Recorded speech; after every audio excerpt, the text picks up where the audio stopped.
My brother-in-law died suddenly, and now my sister and her kids have to sell their home. That's why I told my husband we could not put off getting life insurance any longer. An agent offered us a 10-year, $500,000 policy for nearly $50 a month. Then we called SelectQuote. SelectQuote found us identical coverage for only $19 a month, a savings of $369 a year. Whether you need a $500,000 policy or a $5 million policy, SelectQuote could save you more than 50% on term life insurance. For your free quote, go to SelectQuote.com. SelectQuote.com. That's SelectQuote.com. SelectQuote. We shop. You save. Full details on example policies at SelectQuote.com/commercials. Hello, it is Ryan, and I was on a flight the other day playing one of my favorite social spin slot games on ChumbaCasino.com. I looked over at the person sitting next to me, and you know what they were doing? They were also playing Chumba Casino. Coincidence? I think not. Everybody's loving having fun with it. Chumba Casino is home to hundreds of casino-style games that you can play for free anytime, anywhere, even at 30,000 feet. So sign up now at ChumbaCasino.com to claim your free welcome bonus. That's ChumbaCasino.com and live the Chumba life. No purchase necessary. VGW. Void where prohibited by law. See terms and conditions. 18+.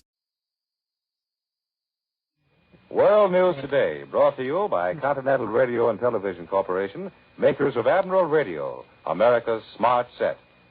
By shortwave broadcast, direct from important world capitals, as well as the leading news centers of our own country, CBS correspondents are waiting to bring you a complete report from the world's political and battlefronts. But first, here's John Daly with a summary of headline news as received in New York. The news from the battlefronts is good. The newest United Nations offensives, the Red Army's Middle Don attacks in Russia, and the British move into Jap-held Burma are making good progress. And in North Africa, the Allied pincers are slowly closing around the Germans and Italians as Hitler frantically tries to hold on to prepare the defenses against an Allied invasion of South Europe. In Russia, in the Middle Don offensive, the Red Army is sweeping westward at a speed comparable to the Nazi advance eastward last July. They have taken Katamarovka, only 55 miles north of Miloropol, and now threaten the entire railway line from Voronezh to Milorovo. Milorovo is a junction point of the Moscow-Rostov Railroad. It has already been cut. In Russian hands, it can and probably will be the base of a Russian offensive south to retake Rostov and smash or trap the entire German force in the great Stalingrad salient. Once again, the Russians report that they have taken thousands of German prisoners, this time well over 10,000. That fact alone is extremely significant. It's unlikely that the Russians want to take any German prisoners, and will not if any semblance of resistance is offered. The thousands of Nazis that are falling into Russian hands confirm earlier Russian reports that German troops are surrendering wholesale and that the morale of the Nazi army in Russia has deteriorated. About a year ago today, Hitler, with a great deal of fanfare, took over supreme command of the German armies. The best Christmas gift the United Nations could receive is the assurance that he will not relinquish that command. As the new Russian offensive hammers and tears chunks out of the Germans, dispatches said that everywhere along the long Russian front, the Nazis are either in retreat, surrounded, or menaced on the flank. That perhaps is a bit on the optimistic side, but the Russians are holding on to what they've gained in the offensives at Stalingrad and west of Moscow. And although the Nazis have been reinforced and have launched vicious counterattacks, they have not been able to relieve the desperation of their position. Russia has regained 65,000 square miles of Soviet soil so far in the winter offensives. If the new Middle Don offensive maintains its momentum, it will probably force a general Nazi withdrawal that will finally lift the siege of Stalingrad. On the other side of the world, the Japanese Axis partner is still refusing to give battle. A communiqué from New Delhi said that the British forces moving into Burma continued their invasion without making contact with the Japs. In the air, Allied fighters covering and working with the ground troops are shooting up the Jap-held Akyab area, and Allied bombers are raiding the main Jap airport at Toungoo. In a night raid on the Jap airport at Toungoo, Jap fighters intercepted, but all Allied bombs were dropped in the target area, and all Allied planes returned to base. The Japanese withdrawal without fighting is something of a mystery. It's not like them, and they themselves have been the authority for some reports received in the past few weeks that the British were going to launch an offensive to retake Burma. They've had months to prepare their defenses. But whatever the reason, British General Wavell is obviously looking for a fight, and the Chinese have announced that their army is ready to join in the invasion. In North Africa, the Eastern Allied pincer arm in Libya is moving steadily forward. The Western arm in Tunisia is still preparing for the land offensive. That Allied air power is smashing at Axis objectives all over Tunisia, and heavy Allied air action is also reported in Western Europe across the English Channel. There has been no official news as yet, but strong fighter forces and a large American bomber force have crossed the Channel and headed into France.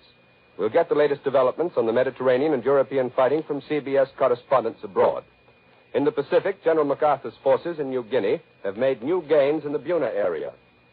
The only Jap forces remaining in that area are to hold out as long as they can, but the Allies are checkmating all attempts to reinforce them.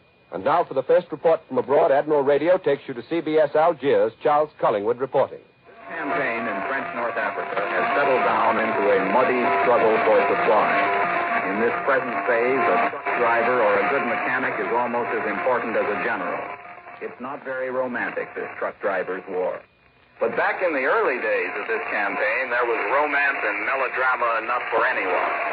Those were the days when generals were being spirited around the Mediterranean by submarine, and there were secret conferences beneath trapdoors, and one if by day, two if by night lantern signals hanging from steeples. No episode in these almost dime novel days was more genuinely thrilling than the dramatic appearance in North Africa of General Giraud.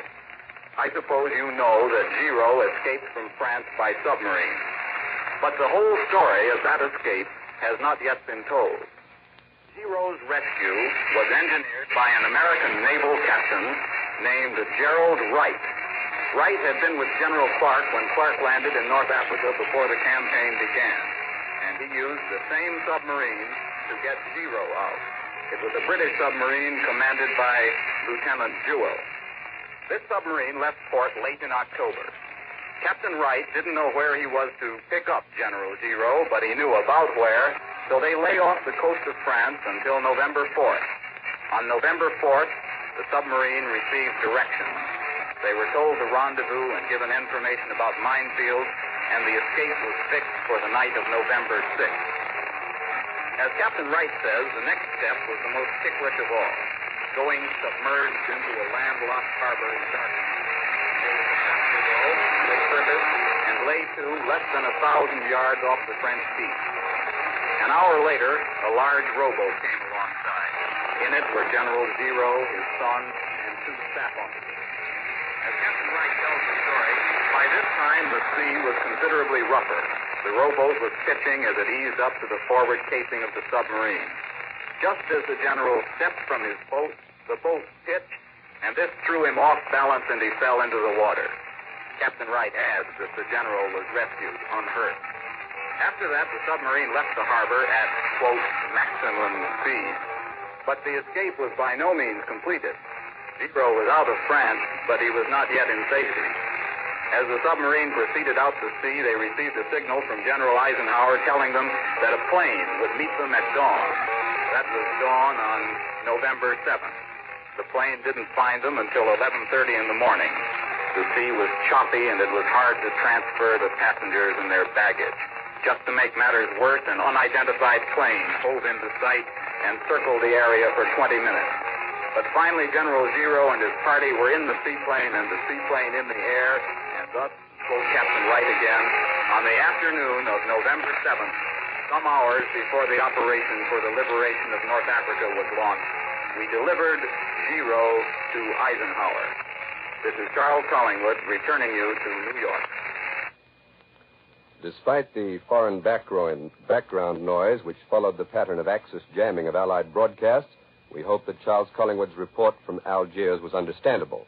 And now for our next report from overseas, Admiral Radio takes you to CBS London. Bob Trout reporting.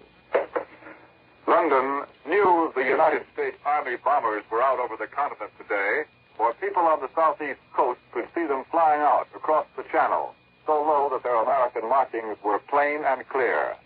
They were gone a long time, some 3.5 hours, so the air-wise people of the southeast coast knew this time they'd gone far inland. A few moments ago, United States Army Air Force headquarters in London gave out the news.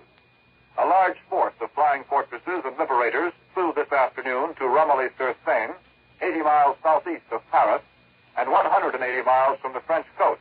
It's the location of a large airfield. It's too early to have the results of the day's activity, but the early announcement tells us that nearly 300 aircraft of Royal Air Force's Fighter Command cooperated with the large force of American bombers. The fighters' role was to support the bombers, providing some cover for part of the way in toward the target and out again, while others carried out sweeps. It was the first time in 8 days that the weather has permitted large-scale air operations over northern France.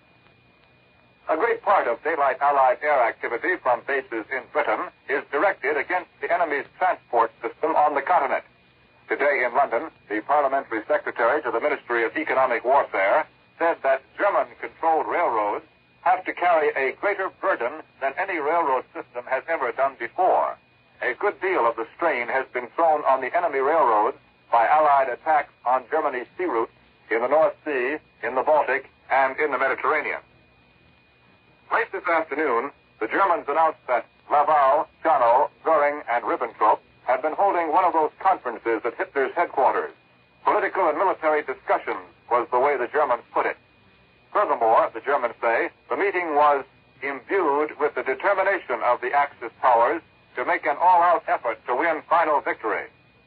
This is defensive talk from the people who started out to conquer the world in an offensive without intermission. And it's also something more.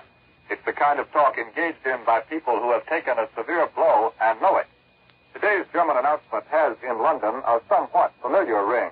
It sounds not unlike some of those statements from London back in the days when the British were taking it hard. The British were tough enough to come through all right, and there's no doubt the Germans will make a very powerful effort to emulate the British example. For our next report, we go now to CBS Cairo and the report of Winston Burdett. This is Chester Morrison in Cairo. One trouble with being on the winning side of this war is that the Germans run too fast.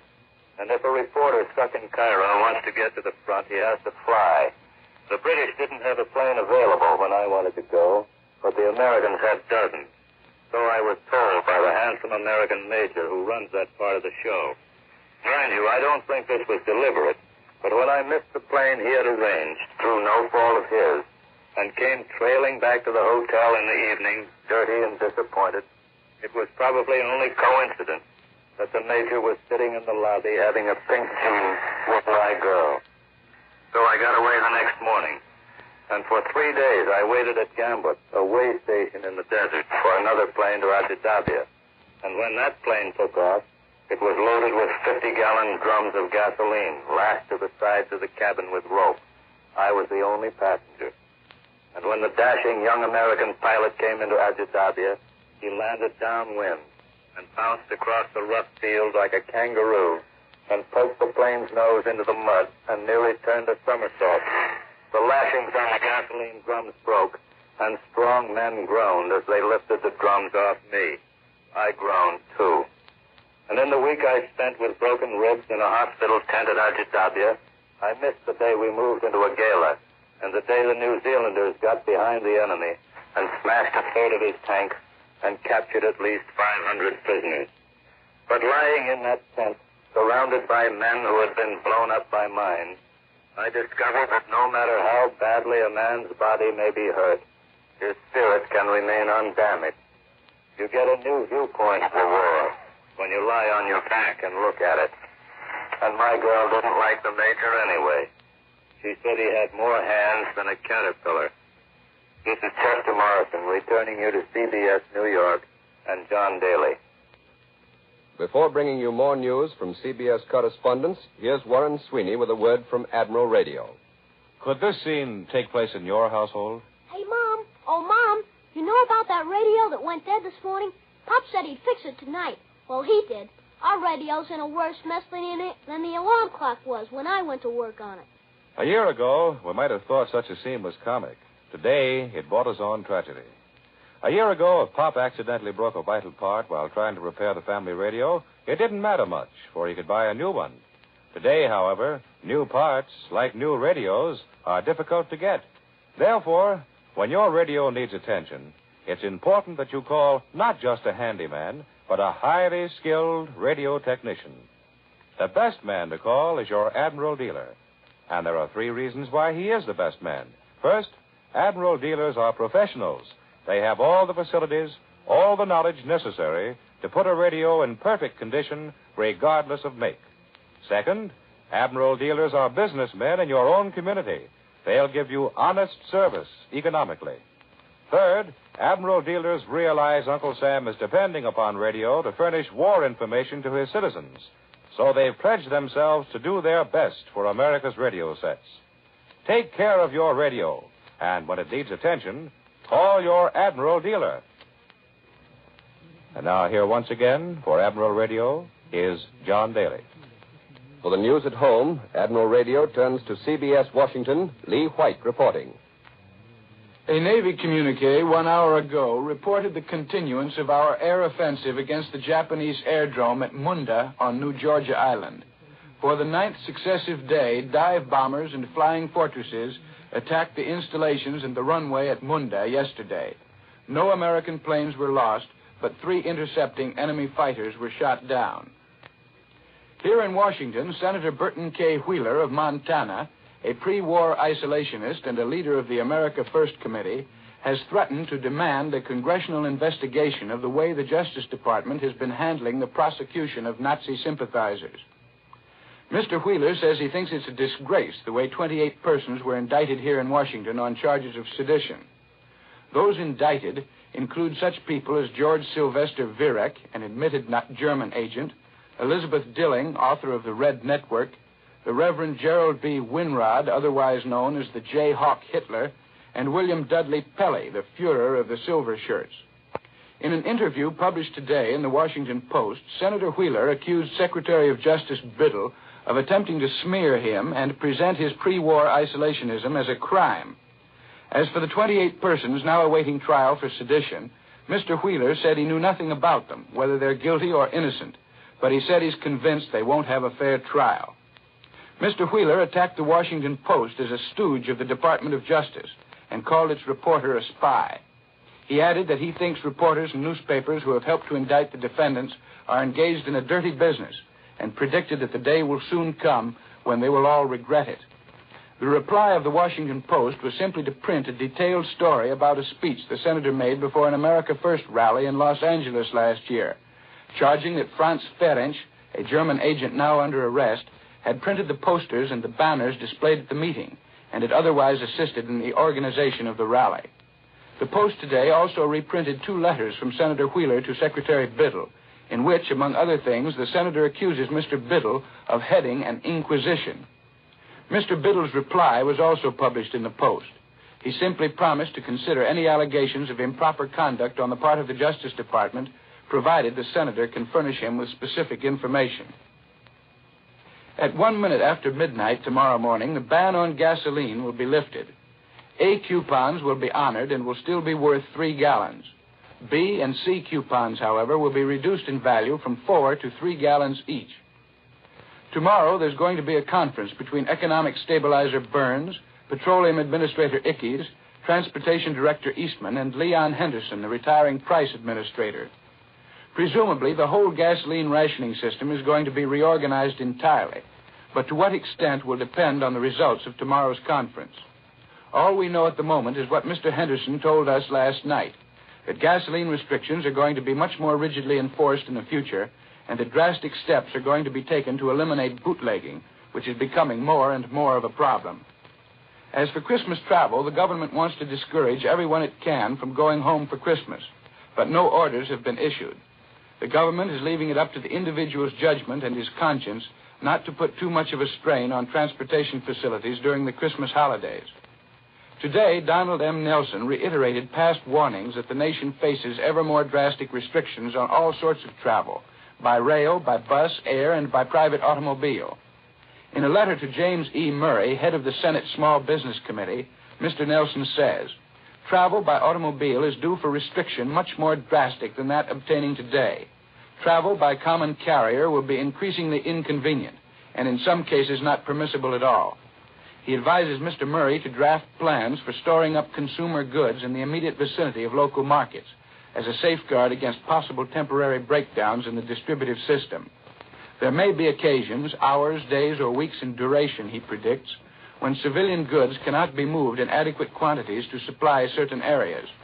Therefore, says Mr. Nelson, it will be advisable for merchants to have considerable inventories of food, fuel, clothing, and medical supplies on hand at all times. Last Friday, when the gasoline ban was first announced, many people seemed to think it was designed mainly to prevent holiday travel by automobile. Thousands of people here in Washington had been hoarding their coupons in the hope of being able to drive home and spend Christmas with their families. They knew the government disapproved of holiday travel, and so they thought the suspension of gasoline distribution had been ordered on their account. Now it seems that it wasn't, and though the government still frowns on going home for Christmas, it will apparently be possible for many people to do so. Whether they will or not, of course, depends on how seriously they privately consider the gasoline shortage to be. But the 3-day suspension seems to have had a sobering effect on many people, to judge from the number of telephone calls the local studio here has been receiving from listeners who want to help solve the problem. I now return you to John Daly in New York. One of the big news stories here at home today is the return of Captain Eddie Rickenbacker to this country. He will tell his own story over most of these stations at approximately 3:30 Eastern Wartime this afternoon. Now, here in New York is Major George Fielding Elliott, Columbia's military expert, with an analysis of the significance of the new British offensive in Burma. Major Elliott.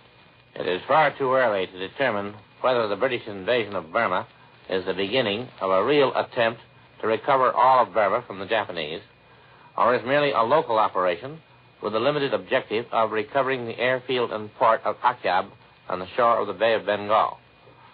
The enthusiasm with which the news of the British move has been received in Chongqing is, of course, understandable. Only by the recovery of Burma can China's communications with the outside world by way of the famous Burma Road be restored.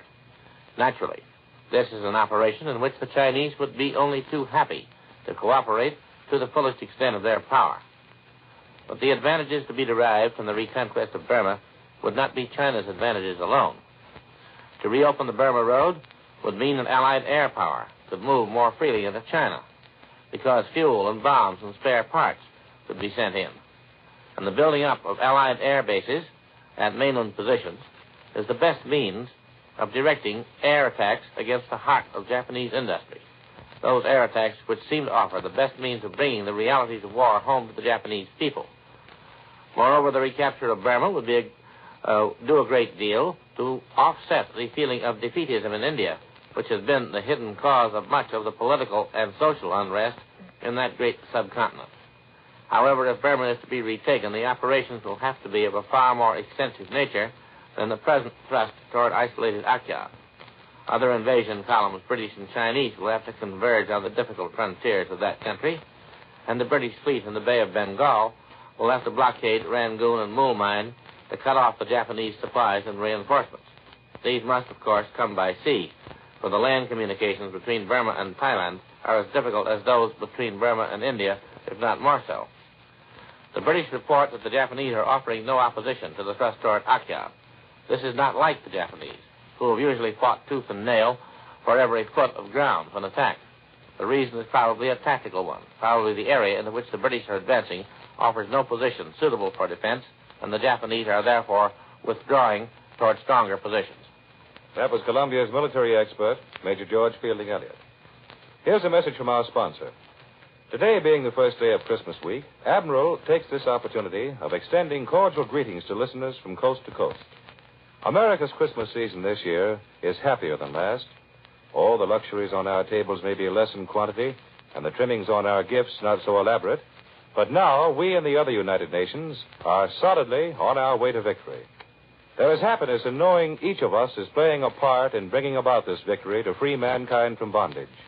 Working and fighting together for one cause forms a tie which binds every American to every other American. Admiral workers feel this spirit of brotherhood deeply. They are united in producing the best possible radio equipment for America's armed forces, as much of it as is humanly possible. Admiral workers are united in looking forward to the Christmas when they will again be turning out the radio sets America wants in its homes, Admiral radios, for when victory is won, Admiral will resume its place as the world's largest manufacturer of radio phonograph combinations with automatic record changers. Uncle Sam has provided V-mail service for your boy who is stationed overseas. For V-mail service, write your letter on V-mail stationery, obtainable at any store where stationery is sold. Use regular airmail stamps and put it in the mailbox. The Army and the Post Office will do the rest. Photograph your letter on microfilm, fly it overseas, rephotograph, and hand it to your boy exactly as you wrote it. This is an extra service from Uncle Sam. World News Today is brought to you each Sunday at this hour by Continental Radio and Television Corporation, makers of Admiral Radio, America's smart set. Be sure to listen again next Sunday when Admiral brings you World News Today by shortwave, direct from the leading news centers of the world. This is Warren Sweeney saying good afternoon and Merry Christmas from Admiral Radio. This is the Columbia Broadcasting System. The WBBM Theater, Wrigley Building, Chicago. My brother-in-law died suddenly, and now my sister and her kids have to sell their home. That's why I told my husband we could not put off getting life insurance any longer. An agent offered us a 10-year, $500,000 policy for nearly $50 a month. Then we called SelectQuote. SelectQuote found us identical coverage for only $19 a month, a savings of $369 a year. Whether you need a $500,000 policy or a $5 million policy, SelectQuote could save you more than 50% on term life insurance. For your free quote, go to SelectQuote.com. SelectQuote.com. That's SelectQuote.com. SelectQuote. We shop, you save. Full details on example policies at SelectQuote.com/commercials. Okay, round two. Name something that's not boring. A laundry? Ooh, a book club. Computer solitaire, huh? Ah, oh, sorry, we were looking for Chumba Casino. That's right, ChumbaCasino.com has over 100 casino-style games. Join today and play for free for your chance to redeem some serious prizes. ChumbaCasino.com. No purchase necessary. Void where prohibited by law. 18+ terms and conditions apply. See website for details.